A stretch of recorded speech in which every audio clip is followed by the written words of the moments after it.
Family-owned Gig Harbor Brewing has been making delicious, easy-drinking beers since 2015. Come by one of our tap rooms, the Harbor Tap Room along the waterfront in Gig Harbor, or our Tacoma Tap Room and Brewery on South Tacoma Way in Tacoma. Visit the tap rooms, mention the code word GIGLY, and we'll take $1 off your first pint. For the most up-to-date taproom info, please Google Gig Harbor Brewing or find us on Facebook and Instagram. This is Gig Harbor Brewing founder John Fosberg, and I'll see you in the tap rooms. I remember that time when we had our last fight. Words were said out of line. They were your words, not mine. Do you ever look back and think about all the things you could have said? Replay them over again inside your head. This is the Revisionary Podcast. Stories of all we would have done in the past. This is the Revisionary Podcast with your host, Juan Carlos. The Revisionary Podcast. Hi everyone, it's your old pal Satan here to tell you about the new show debuting here on the Chatter Network. The Silver Screams Podcast is a show where 3 horror movie buffs watch horror movies and then talk about them. Join them as they ingest, analyze, and regurgitate all of the tastiest bits of spooky cinematography. You can catch the show every Friday wherever you get your favorite podcasts. So grab a seat in the dungeon and just make sure you let the Wolfman out at some point or else he's gonna tinkle on my new Persian rug. Stay spooky, Scream Team. This is the Revisionary Podcast. Stories of all we would have done in the past. Hello, and welcome to another episode of the Revisionary Podcast. I'm not your host, Juan Carlos. I'm Phil. Some good and bad news. Bad news is, obviously, Juan Carlos isn't giving us the intro today. But the good news is, it's because there's some very exciting things happening in his life. I'd like to ask all the revisionaries to join me in congratulating Juan Carlos on his marriage. Woohoo!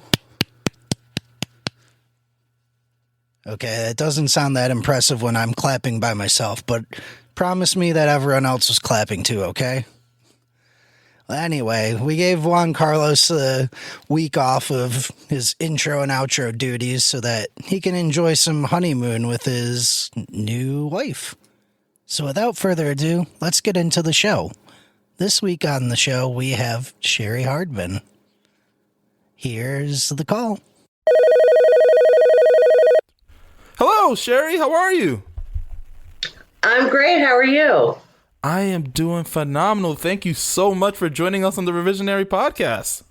I'm excited to be here. I am. I'm sorry I don't look better, but hey. I've never seen you look bad a day in your life, so you're fine. Oh. So what have you been up to?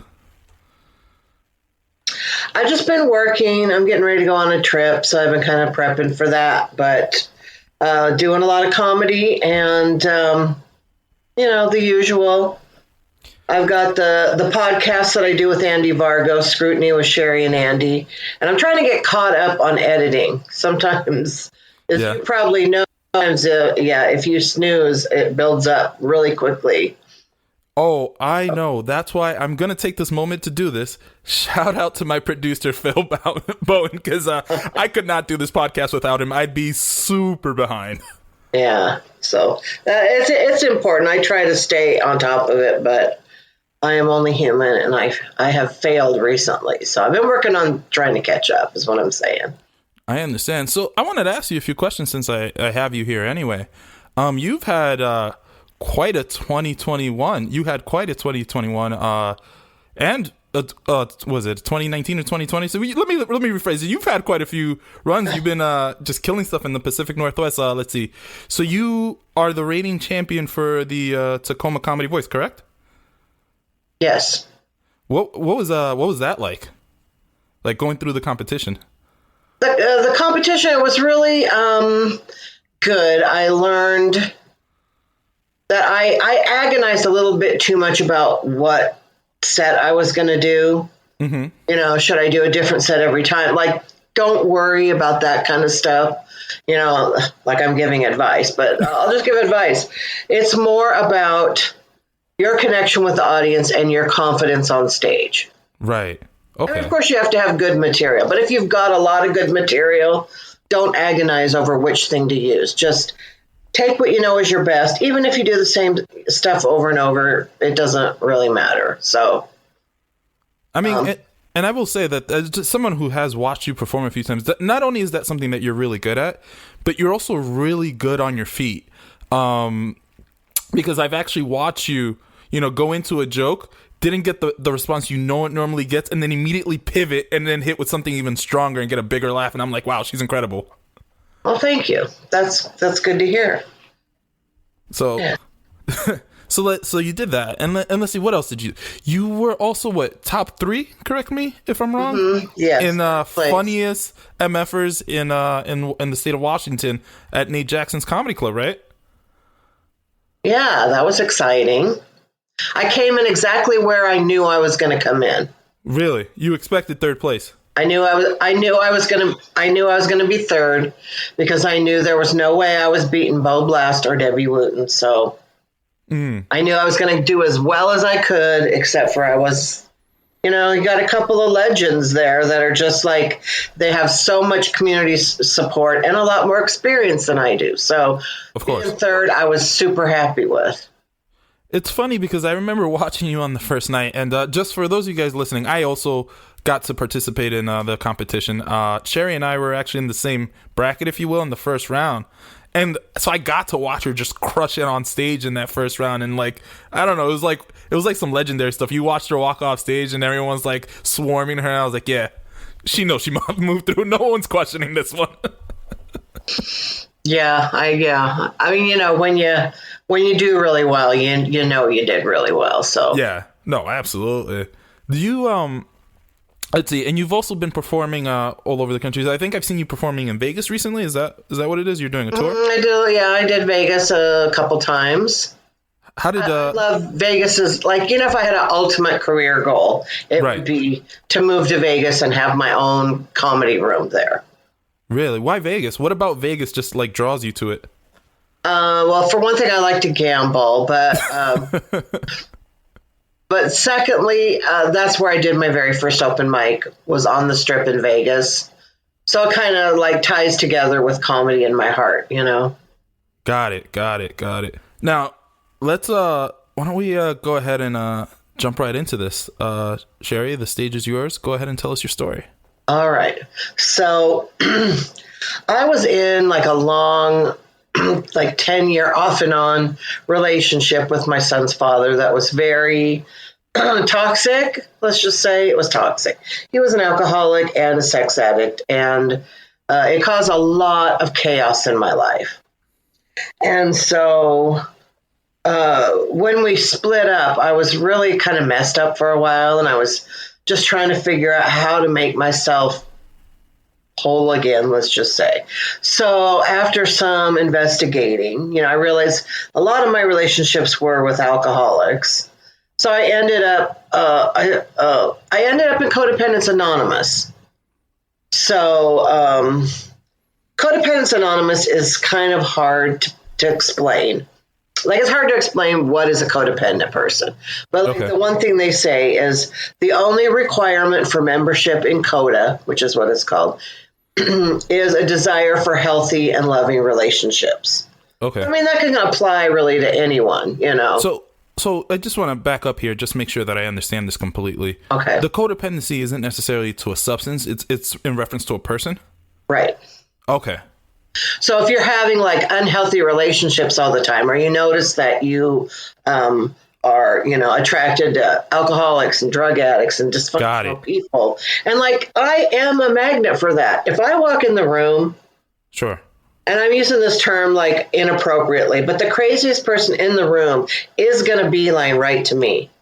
And if you hang out with me long enough, you'll notice that I gravitate towards very wacky people, and I love them. I do. It goes both ways. So hold on, back up. What does that say about me? Because I like hanging out around you. Well, I don't know. You're going to have to investigate that for your own self. But,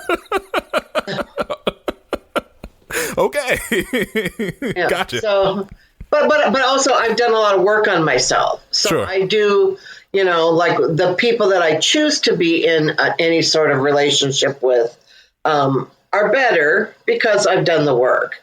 Okay. I've got like, let's see, 16 years of recovery now. So, I've learned but my automatic instinct is to go straight for the, alcoholic or just the person who's having difficulties in their own life. That's where I'm going to go till I stop and rethink it. So anyway. Right. So I started going to Codependence Anonymous, and it like saved my life. Like the first meeting I went to, I was like, oh my gosh, these are my people. Like I really just felt like I was home. Like this is where I was supposed to be. Right. So I'd go to meetings once a week.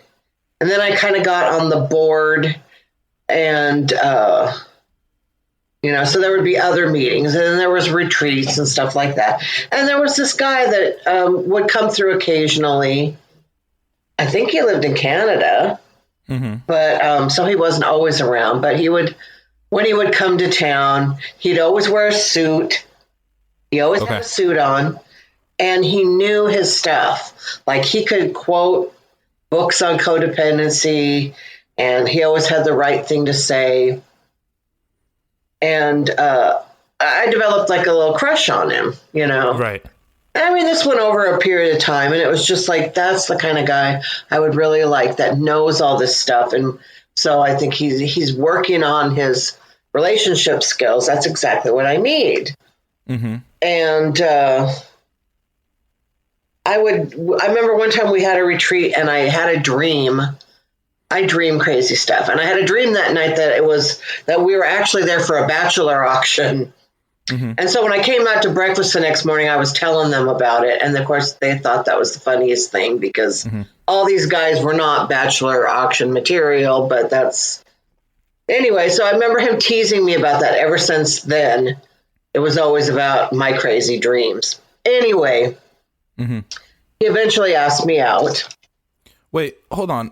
Let's back up here for a second because I want to ask you this. So you had a crush on him, right? And at some point, you guys got close enough where he could tease you about the dreams. But how did the initial interaction start? Like, how did you, start the friendship relationship with him? That's what I was trying to remember. I don't even remember. Because it was just happenstance where if we would show, because, they have meetings in different cities, like there'd be a Burien meeting and a Tacoma meeting and so first it was just random chance of running into him. Right. And then it would be like, oh, it was probably when we went on the retreat together and I had the bachelor auction dream and he flirted with me and teased me enough that I realized, I think he likes me too. Okay. But I don't remember exactly him asking me out. Okay. Okay, fair enough. Sorry, continue. So when we went out the first time, I couldn't find a babysitter. And, I have a grown son with multiple disabilities. And so I can't just leave him home by himself. And I can't... so a lot of times I take him with me, like pretty much everywhere I go, but not typically on dates, Right. So it's either, I'm sorry, I don't have anyone to watch him. And he was just like, oh, just bring him. It'll be fine. And I wasn't really sure about that, but he was so great with him. Like I remember him taking him by the hand and walking him to the bathroom to wash his hands. And I just thought, like most of the guys that I dated wouldn't do something like that, Right. It wouldn't even cross their mind. And so then of course my woman brain starts going, oh, father material, And we had a really nice night. And then like the next time we went out, he took us out to dinner. I think it was just me that second time. Okay. And I remember him going to find the waiter to pay the bill so that there would be no question of the bill coming and me feeling like I needed to pay, Right. Like he's like, I already took care of that. Oh my God. That was just like such a power move to me, like as a woman, like, no, it was just like a sophisticated move. Like who does that, goes and takes care of the bill so you don't have to worry your pretty little head about it. Is that not standard? Well, usually, I mean, they'll pay for it at the table, but just to go take care of it so you don't even have to think about it. That that's was a just new one. like, and the guy always wore suits. He drove a Mercedes. I'm like, oh my God. He wasn't handsome. He was the kind of guy, like, if you put him in a t-shirt, it would be like, woof, woof, for sure. Right. But in a button-down shirt, pretty much anybody can look nice. So it was really his personality that carried him through, is what you're saying. For sure. Okay. And, we don't like... I think we only dated a couple more times after that. But he was the type of guy that, he would come over, and one time I had, broken down cardboard in the driveway that I was waiting for recycling day. He took it and he just put it had his truck that day. He put it in the back of his truck to take it so I wouldn't have to worry about it. It was all the kind of stuff that you want, that you think the perfect men would do. He would do. All right. So I was really excited about this. So he called me one day and said, I got a room up at the Tulalip. I'm here already. Can you come up here, please? And it was kind of like last minute thing I had to figure out. But I went. Mm-hmm. And so let me ask you this before you go into this. So when you received that phone call and he was asking you, to come to this, I'm assuming it was a hotel? Yeah, it's a casino hotel. Oh, okay. What were your expectations of how the night was going to go before you even get to how it got there? Because I just want to understand your mindset in that moment when you received the phone call. Well, I thought it was going to be fun, and that I thought it was going to be sex and fun. And I remember him, he told me, I made us a reservation. I called down to the concierge and asked, what's the best restaurant here in the casino? So I've made us a reservation. And then I found out which is the best nightclub here. And I invited my friends are going to meet us there after dinner. So I know, and I remember being a little disgruntled because this is last minute, you're going to ask me now, but it seemed to me, and you got to remember, I was a welfare mom for a long time. Okay. I was a single mom, with a young son. And so hotel rooms and stuff were not things that I did, and so to have him say I made us a reservation in the best restaurant, and it just seemed like something out of a movie to me. Okay. And so I was really excited, but when I got there, I kept calling and calling for him, and he wasn't coming. He wasn't answering. And finally I was like, I'm here. And he came out, and I took one look at him, and I realized that he was drunker than a skunk. And I'd never seen him drink at all.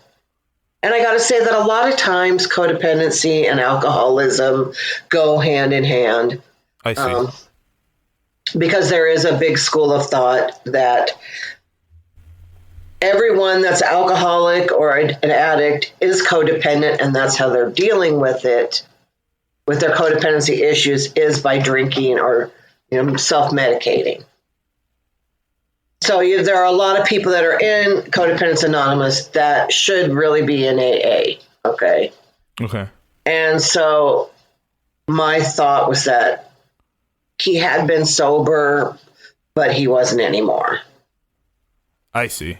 Okay. And a lot of times when you've been sober for a while and then you decide, screw that, I'm going to drink, it's not pretty. It wasn't pretty. He was not pretty, let's just say. He was happy. He was very happy. He was very friendly, but he was messed up. Okay. So you're saying that, it was different because you knew, you took one look at him, you knew he was drunk, and you knew that things were a little different. Right. I mean, he was typically a pretty serious guy. He always conducted himself perfectly, really. So to be drunk enough that I could tell from right away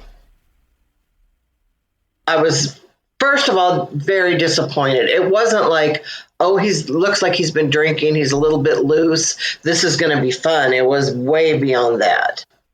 Okay. May I ask in what way? And I don't mean to harp on this. I want to make sure that I fully understand this. You know how, like, have you ever been to a bar where there's that guy that's always like, I love you, man. I love Yes. you. Like, he was that kind of drunk. Got it. Okay. I can see why that's very obnoxious. Mm-hmm. Mm-hmm. You know, and it's just like the things that I was attracted to him for were the way he conducted himself. That's what was attractive, and he was not conducting himself the same way. Okay. And, you know, the relationship I had just gotten out of was with an alcoholic. Mm-hmm. And so it was like, oh, God, you know. So have you ever tried to have a conversation with someone who's really drunk when you're sober? Yes. It's really annoying. It was annoying. So now let me ask you a few things here. Number one, so when you walked in, did you feel like you just got a flashback of like the previous relationship that had not worked out? Well, it was more like, I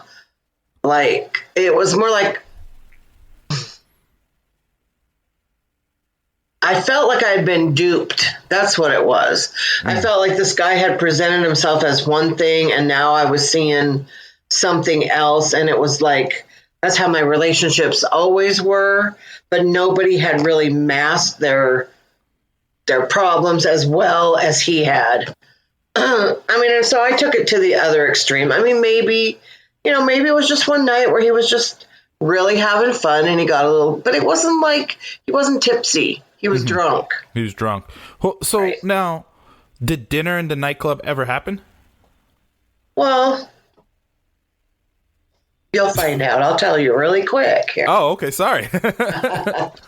So we went up to the room to take my bags up there and everything. Right. And, well, no, we went up to the room so he could show me the room. And then I had to call the valet to bring my bags up. That's what it was. Because I remember I was on the phone. And the rooms there are gorgeous, really beautiful, very nice. The showers are amazing. I was so like, wow, I've never been in a room this nice. And I'm on the phone, with the desk to bring my stuff up.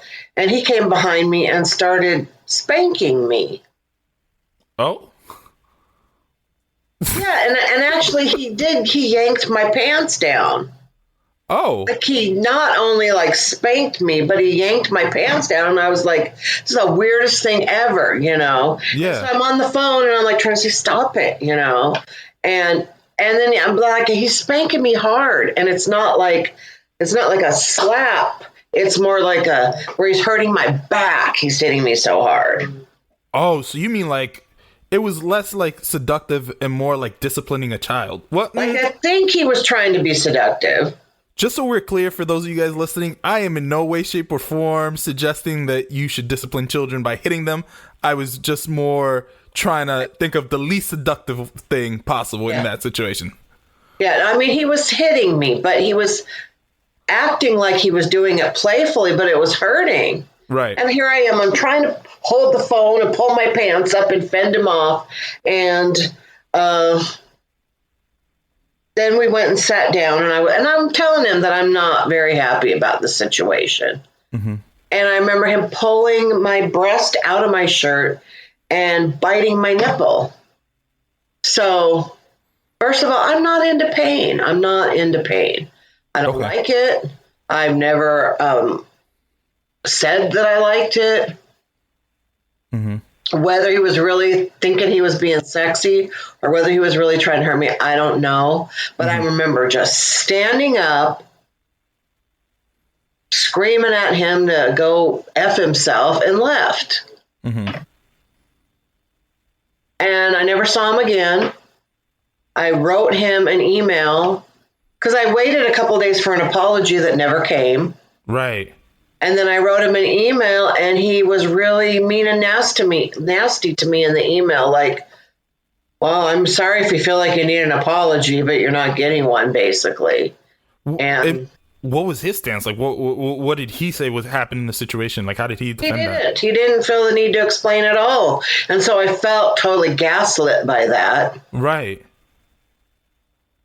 And so I was really mystified, and I'm still, it made me feel like here I thought that I was getting better at relationships, and I guess I'm not.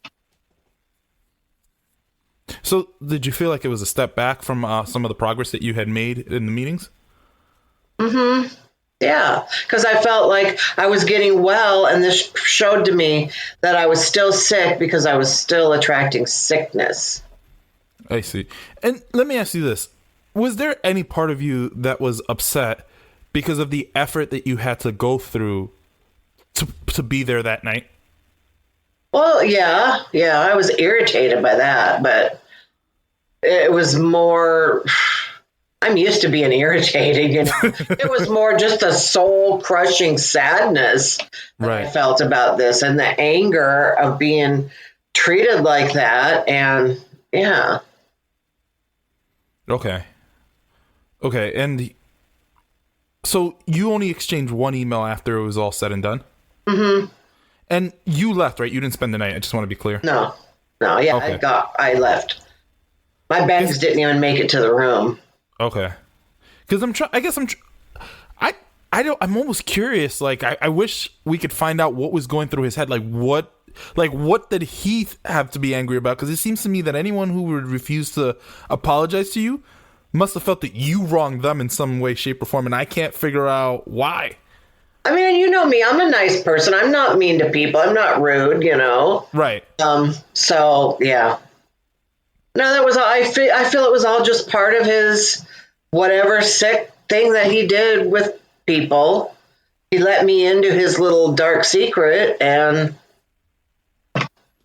whether he still goes to me, I kind of quit going to meetings after that because I was afraid of running into him.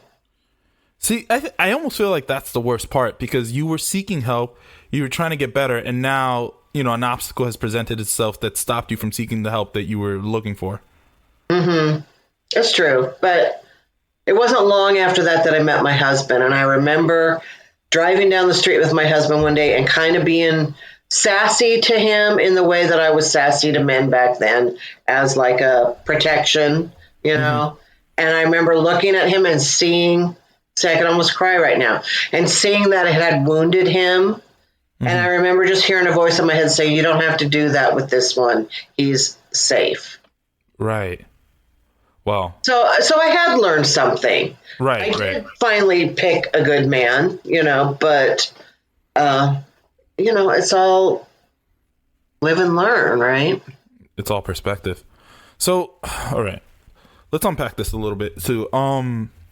So if he had apologized within the few days before you emailed him, do you think you would have continued the relationship? Possibly, if he would have said, "Gosh, I just, I hadn't eaten all day and I drank too much," and everybody. I don't want to say everybody. Many of us have had one drunken night that we regret, something that we did. So I probably would have given him a one-time pass. Okay. And if in fact he had reached out and said something along the lines of, "Hey, I relapsed, I need help," was that a journey you were willing to take with him? Cautiously, but why not? Because I think you're a better person than me. No, I mean, look, and I don't say that to to say anything bad about people going on their own recovery journey. I'm just saying that, how do I explain? I'm trying to put myself in your shoes in that moment, which obviously is hard because I can't be you. I've never walked in your shoes, but you know what I mean? And I'm saying that given what had occurred to you in a previous relationship, I don't know that I would have been able to even consider wanting to go through that again. But that's just me, and I'd say that in the most non-judgmental way possible, Well, when all your main relationships have been with alcoholics, yeah, it's kind of the norm. And even when I married my husband, we had to go through that. I didn't realize he was an alcoholic until he was out one night screaming at the neighbors that lived behind us and throwing stuff across the room. And I was like, I can't be with you if you're going to drink. Mm-hmm. Not going to tell you not to drink, but I won't be here. And he did quit drinking. So even though I went into the next relationship and it's been good, it was with another alcoholic. So, I see. that's just the way I do, I guess. No, but and this is exactly what I mean. And I guess really what I was trying to say is that I feel like it takes a special and a deep kind of love to be able to like push through that, you know. And it seems like you found a way to make it work, and that's what I'm saying. It's beautiful. That's why I was like, you know, I don't think that I would have had the emotional maturity. That is the word that I was looking for. You know, to be able to like navigate that. It's tough. It's really tough. Yeah. Yeah. See, there we go. Sometimes I can find words. I've learned words. Yeah, good job. All right. So now, without further ado, let's jump right back into this and go ahead and retell us your story. All right. Am I retelling from the beginning, but just maybe more briefly, or just from the part where I'd like to change it? So I'd like to leave this up to my guests, you know, and let them be as creative as they want to be. Okay. All right. So I'm just going to start it. So I've met this guy from Codependence Anonymous. He's called me up and wants to meet me at this hotel. I'm really excited because I've never really had a man invite me to a hotel with a fancy dinner, and I'm really excited about it. But when I get there to the hotel, I see that he is extremely drunk. And we go up to the room. And he starts spanking me. I mean, and it hurts. And he bit my nipple, which I did not like. Mm-hmm. And I thought about leaving, but, you know, I was so angry and so mad about all the men that have treated me crappily, that have abused me in many ways, that I just decided it was time for me to get even. Mm-hmm. Now, luckily, you know, between the two of us, we had brought enough toys and equipment and stuff like that I was able to subdue him. Because I'm a big girl, I was able to get on top of him, and I kind of tied him to the chair. I did that. I tied him to the chair. And then I got out my phone, and I called every woman in my life that has ever been abused by a man, that's ever been raped, that's ever been assaulted, which basically was every woman that I know. Right. And then I invited them up to the room, and then they all came, and I made him listen to story after story of women's lives and how men had ruined their lives. And I just made him listen to this. Of course, he was drunk at first, you know, so it wasn't really sinking in. But it helped the women to feel better. Mm-hmm. Because a lot of times we don't get that opportunity to really let a bad man know how it feels to be on the other side. Because most of us, when we're raped or when we're abused or when we don't tell our story. So I let a lot of women be able to tell their story to this guy and try to make this piece of feel bad. See, I'm not swearing. I'm doing so good. So we took back the night. And I think it's really important for women to be able to talk about this kind of stuff. And I don't mean like to be a downer or a bummer. And I'm not a man hater. I love men. You know I do. Yeah, I do. But we don't always get the chance to tell men how this kind of stuff makes us feel and how it affects us. And so that's what we did that night. Okay. So we made him cry. Let's say we made him cry. I like that. So let's start here. I think first off, I think it's interesting that the choice that you made is to still allow this event to happen.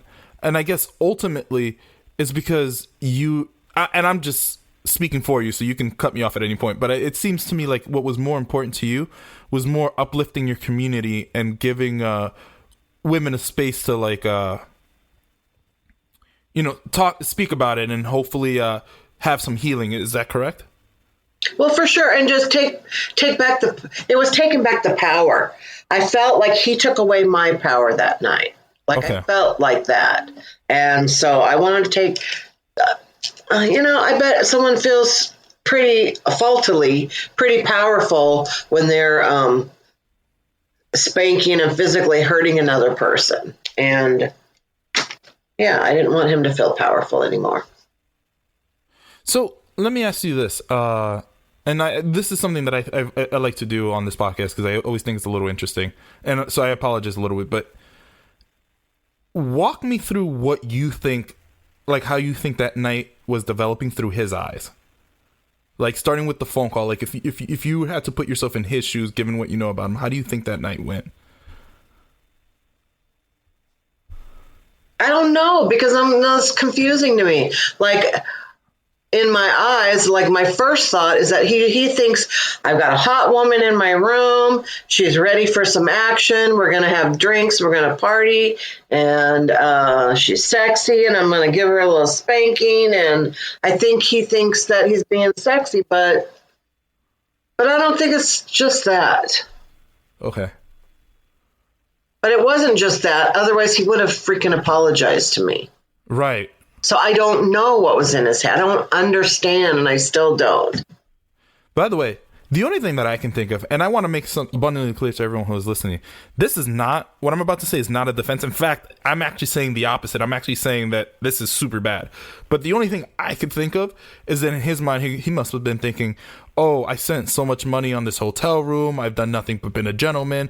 And I feel like there must have been a sense of entitlement. You know what I mean? Like he felt he deserved, you know, what he thought was going to happen. And that is the only reason I can think of that he could be angry. And that is not something to be angry about. Just for those of you guys who are listening, it does not matter how much money you spend on a woman. You are not entitled to anything. Right. Whether it's her time. He hadn't really spent any money yet.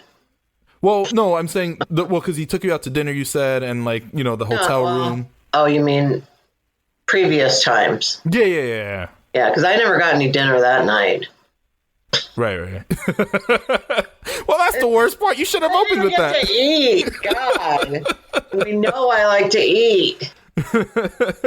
You know what? So wait, when I retell the story, I ordered room service first and put it on his credit card. Right. Yes, there we go. That's and then I got to eat. Please tell me you got like the top stuff, like whatever the 5-star restaurant was. That is what you got. Oh yeah, steak and lobster for sure. Yeah. Yes, absolutely. That is the way to do it. No, I mean, I want to say like I'm glad that first and foremost, I appreciate that that you were willing to open up and share this story with us, and I think that sometimes the most impactful stories on this podcast have been the ones where people are opening up about things that, you know, have legitimately hurt them, because it's hard to speak about these things. Well, and sometimes even like as a host, when I'm listening to these things, it's hard for me too, because I want to make sure that you know, that as a guest that I make you feel comfortable and, you know, and make you feel welcomed when you're like opening up. So I want to say thank you for being willing to discuss this topic with us. Of course. I mean, I know it wasn't funny. Of course not. But I guess I wasn't in the mood to tell a funny story. I just wanted to tell this story because I've always wished that I could rewrite the ending. And it's funny you say that, because that is, I tell people often, that is exactly why I started this podcast. It was really about the human experience, you know. I wanted to give people the closure of being able to, like, you know, retell the story and define how things happen. Mm-hmm. So, you know, so I'm glad that that's how you use this platform, and I'm really thankful. So now, before we move forward, we have 2 traditions on this podcast. The first is that we like to highlight a charity or an organization at the end of every episode. Do you have one for us? Yeah, Mary Bridge Children's Hospital. Could you tell us a little bit about what they do and why it's important to you?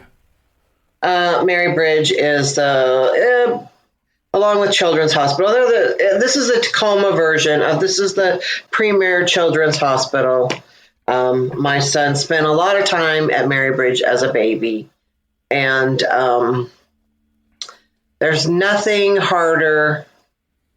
I shouldn't say that because I don't want to minimize anything. One of the hardest things in the world is to look at your infant who's fighting for their life and have to go there to the hospital day after day after day and watch and wait and hope and pray. And so, yeah. they're saving a lot of babies' lives there. So for those of you guys who are listening, again, once we release the show notes and, on Twitter and all over social media, we will try to have links so that if any of you want to reach out and support Mary Bridge Children's Hospital, you will have the means to do so. We will look for it and find it. So make sure you look for that.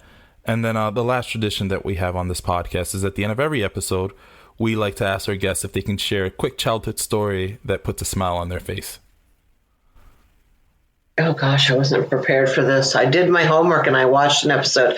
A quick childhood memory that puts a smile on my face. It's funny. I actually purposely don't prepare our guests for this because I want it to be organic and authentic, and I want to be the first thing that comes to their mind. Buddy, all the memories that first come to my mind are all bad. So,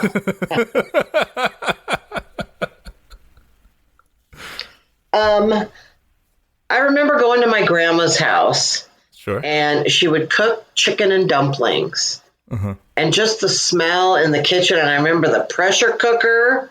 Like, I don't know if you've ever seen an old school pressure cooker. And that thing is just like shaking and rattling and rolling on the stove. And there's steam coming up. But, oh, so good. So delicious. Chicken and dumplings.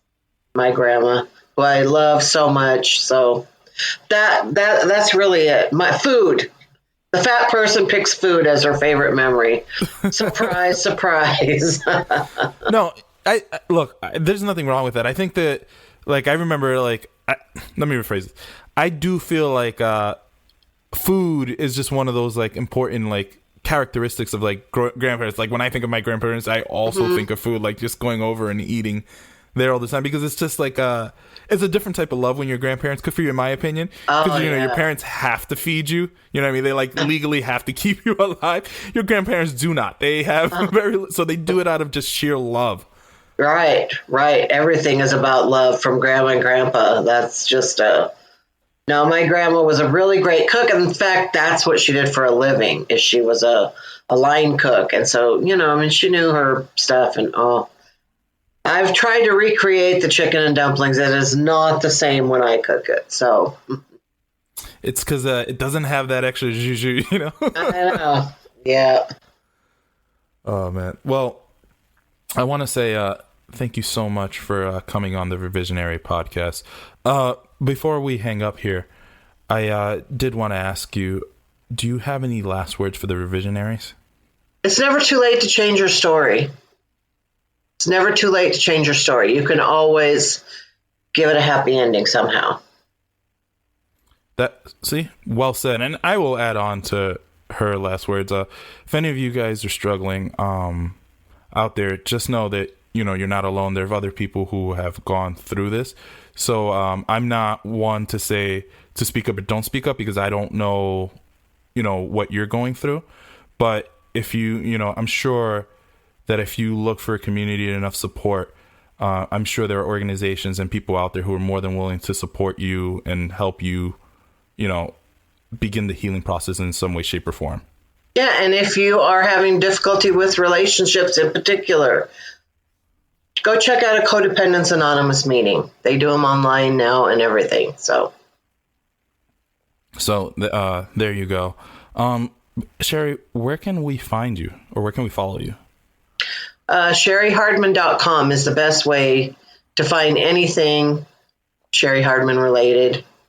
It shows my Instagram posts, some video clips, and my calendar, so you can always know where to find me in person. See? There you guys go. So make sure you follow her. Make sure you like and subscribe everything she does and all her content. And honestly, it's been a tremendous pleasure having you here, Cheri. Like I've always enjoyed working with you. Thank you so much for doing this. Well, thank you for having me. It was a lot of fun. Anytime. Well, on that note, goodbye. Bye. The Revisionary Podcast. Wow. Well, I'm sure Juan Carlos would like to thank Cheri again for sharing her story. And if you're feeling generous, be sure to check out the link for the charity. And as always, thank you for listening. This is the